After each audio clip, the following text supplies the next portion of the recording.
দেখুন বন্যার পানিতে মানুষ কতটা কষ্ট করতেছে। এদিক দিয়ে চতুর্দিকে খালি পানি আর পানি ঢেউ খেলতেছে, বাড়ির রাস্তাটা পর্যন্ত তলায় গেছে।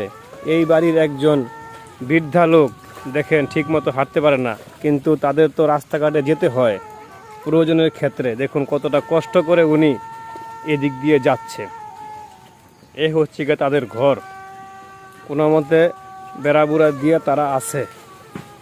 দেখুন আমার ভয় হচ্ছে বৃদ্ধা লোকটা কিভাবে এন্দা পার হবে। আস্তে আস্তে পার হয়েন, নাহলে কিন্তু পানিতে পড়ে যাবেন গা। দেখুন মানুষের কষ্ট আসলে চোখের সামনে যদি আপনি না দেখেন, সামনাসামনি না আসলে তাদের কষ্টটা আপনি বুঝতে পারবেন না। ঠিক আছে, ইস দেখেন আস্তে আস্তে যান, নাহলে কিন্তু পড়ে যাবেন। দেখেন আমি যদি আপনাদেরকে বাড়ির পিছন দিকটা দেখাই, পানি কিন্তু সব তলিয়ে গেছে। এদিকে বাড়িঘর কিন্তু যা আছে সব কিন্তু প্রায় তলিয়ে গেছে পানিতে। ঠিক আছে, চতুর্পাশে কিন্তু পানি আর পানি, চতুর্পাশে পানি।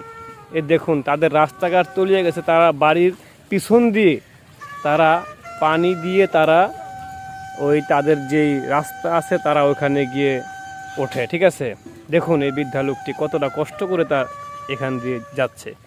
যে কোনো মুহূর্তে কিন্তু এই যে পানিতে কিন্তু পড়ে যাওয়ার সম্ভাবনা থাকে। ঠিক আছে, লোকটির বয়স হয়ে গেছে প্রায় 90-95 বছর, লাঠি নিয়ে হাঁটে, তাও কতটা রিস্ক নিয়ে উনি যাচ্ছে। ঠিক আছে, দেখুন তাদের কষ্ট আর সহ্য হচ্ছে না আমার। দোয়া করবেন তাদের জন্য, দোয়া চাই।